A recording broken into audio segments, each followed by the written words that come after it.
Microsoft Excel expert certification के इस course में आज हम सेक्शन एक्सरसाइज 2.4 सॉल्व करेंगे और इस एक्सरसाइज को हम सॉल्व करेंगे प्रोजेक्ट 1 को सॉल्व करके। उसके लिए हमारे पास यहाँ पे एक वर्कबुक मौजूद है एक्सेल एक्सपर्ट 2-4। इस वर्कबुक को ओपन करने के लिए हम अपने एक्सरसाइज फोल्डर में जाएंगे और वहाँ से आपने जाना है ऑब्जेक्टिव 2 में और ये आपके पास एक्सेल एक्सपर्ट 2-4 वर्कबुक मौजूद है। इसको मैं ओपन करता हूँ और इसको ओपन करते ही ये मेरे सामने यहाँ पे ओपन हो जाएगी। इसकी एडिटिंग को हम यहाँ पे इनेबल कर लेते हैं और अब हम इसके ऊपर काम करना शुरू करते हैं। अब आप देखें कि हमें जो टास्क दिए गए हैं, पहला टास्क ये है कि आपने A2 से लेकर A11 तक की जो रेंज है इसको आपने सेलेक्ट कर लेना है और इस पे आपने नंबर फॉर्मेट अप्लाई करना है शॉर्ट डेट। तो ये आपके पास है A2 और ये है A11। इस पूरी रेंज को मैं सेलेक्ट कर लेता हूँ और इसको सेलेक्ट करने के बाद हम नंबर पे क्लिक करेंगे और नंबर फॉर्मेट में जाएंगे और यहाँ से मैं शॉर्ट डेट सेलेक्ट कर लेता हूँ। तो जो भी हमारी वैल्यूज थी अब वो डेट के फॉर्मेट में हमें शो हो रही हैं। ये था हमारा टास्क 1। अब चलते हैं टास्क 2 की तरफ। अब आपने क्या करना है कि रेंज B2 से लेकर B11 तक की जो रेंज है इसको आपने सेलेक्ट कर लेना है और उस पर आपने नंबर का नंबर फॉर्मेट अप्लाई करना है। तो ये आपके पास B2 से B11 की रेंज है। इसको मैं यहाँ पे सेलेक्ट कर लेता हूँ और नंबर में जाके यहाँ से मैं नंबर फॉर्मेट सेलेक्ट कर लेता हूँ। अब आप देखें आपको तमाम वैल्यूज नंबर की शक्ल में शो हो रही हैं।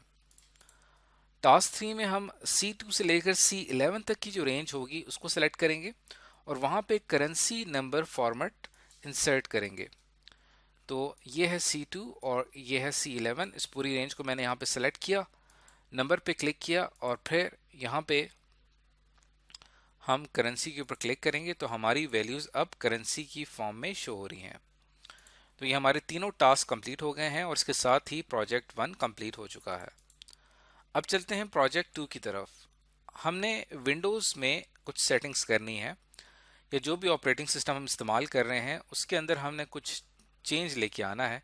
वो क्या है कि आपने कंट्रोल पैनल को ओपन कर लेना है और फिर आपने विंडोज़ में रीजनल डाटा फॉर्मेट को चेंज करना है, जिसके अंदर आगे चल के आपको अभी जो आपने वैल्यूज चेंज की हैं ये करंटली जिस रीजन के हिसाब से आपकी विंडोज सेट की गई है उस हिसाब से डेट, यूनिट्स और अमाउंट शो हो रही है। लेकिन जब आप वहां पे कंट्रोल पैनल पे जाके रीजन चेंज करेंगे तो आपकी एक्सेल की इस वर्कबुक के अंदर भी वैल्यूज चेंज होंगी। तो ये अप्लाई करने के लिए हम सबसे पहले स्टार्ट पे क्लिक करेंगे और यहाँ पे मैं सर्च करूंगा कंट्रोल पैनल। तो ये यहाँ पे मौजूद है। इसको ओपन करने के बाद अब यहाँ पे आपके पास रीजन का जो सेक्शन है इसके ऊपर मैं क्लिक करूंगा, तब आपकी रीजनल सेटिंग्स ओपन हो जाएंगी। इस वक्त जो रीजन यहाँ पे सेलेक्ट किया गया है वो इंग्लिश यूनाइटेड किंगडम है।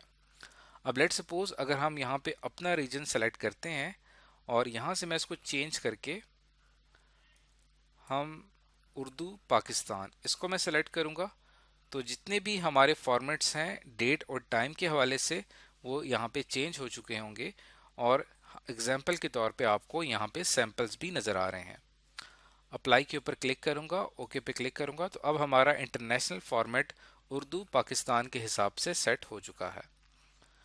तो ये था हमारा प्रोजेक्ट 2, ये हमने कंप्लीट किया है। अब चलते हैं प्रोजेक्ट 3 की तरफ। अब जैसे कि हमने इससे पहले इस वर्कबुक पे काम किया था, इसको अब हम यहाँ पे क्लोज कर देते हैं। इसको क्लोज करने के लिए हम इसको सेव करेंगे। अब चूंकि ये एक रीड ओनली फाइल थी इसलिए इसकी कॉपी सेव हो रही है, तो इसको मैं यहाँ पे डेस्कटॉप पे सेव कर देता हूँ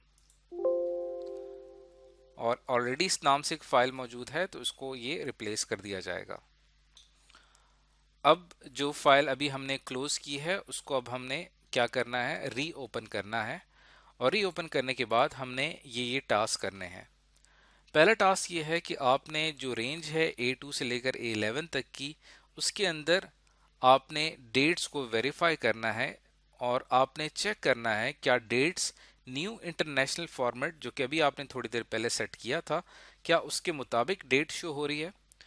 तो हम क्या करते हैं कि एक्सेल एक्सपर्ट 2-4 वर्कबुक को रीओपन करते हैं।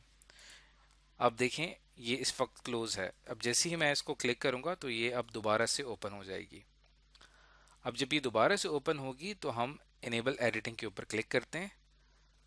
तो अब आप देख सकते हैं कि इसके अंदर सारा डाटा जो है वो पुराना मौजूद है, क्योंकि ये रीड ओनली फाइल थी।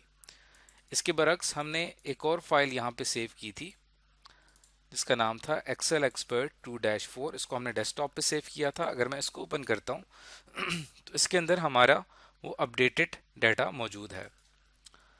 तो अब हमने यहाँ पे वेरीफाई करना है क्या हम जो फॉर्मेट इंटरनेशनल फॉर्मेट हमने रखा था क्या उसके मुताबिक डेट्स शो हो रही हैं।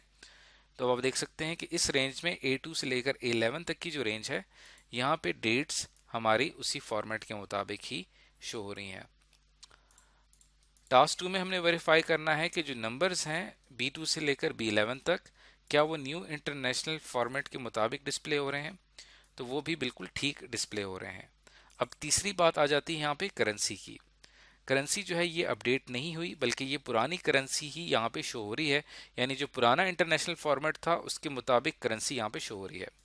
हालांकि जो हमने इंटरनेशनल फॉर्मेट सेट किया था वो था उर्दू पाकिस्तान, तो उस हिसाब से करेंसी यहाँ पे रुपीज़ में आनी चाहिए। तो टास्क 3 हमारा इसी हवाले से है कि select the range C2 to C11। C2 से लेकर C11 तक की जो रेंज है इसको हम सेलेक्ट कर लेते हैं। इसको सिलेक्ट करने के बाद notice that the currency format did not automatically update, कि जो करेंसी फॉर्मेट है वो ऑटोमेटिकली अपडेट नहीं हुआ। तब हम क्या करेंगे, री apply the currency number format. अब हम इसके ऊपर करेंसी नंबर फॉर्मेट री अप्लाई करेंगे। उसके लिए मैं यहाँ पे क्लिक करूंगा और ये आपके पास करेंसी का ऑप्शन मौजूद है। इसके ऊपर मैंने क्लिक किया तो आपने देखा कि जितनी भी वैल्यूज थी अब वो रुपीज में शो हो रही हैं। And verify that the monetary values in the range C2 to C11 now appear in the new international format। तो जो भी हमने न्यू इंटरनेशनल फॉर्मेट सेट किया था उसके मुताबिक ही हमारी करेंसी यहाँ पे शो हो रही है। तो आज की इस वीडियो के अंदर हमने एक्सरसाइज 2-4 के हवाले से तीनों प्रोजेक्ट्स 1, 2 एंड 3 के तमाम टास्क कंप्लीट कर लिए हैं।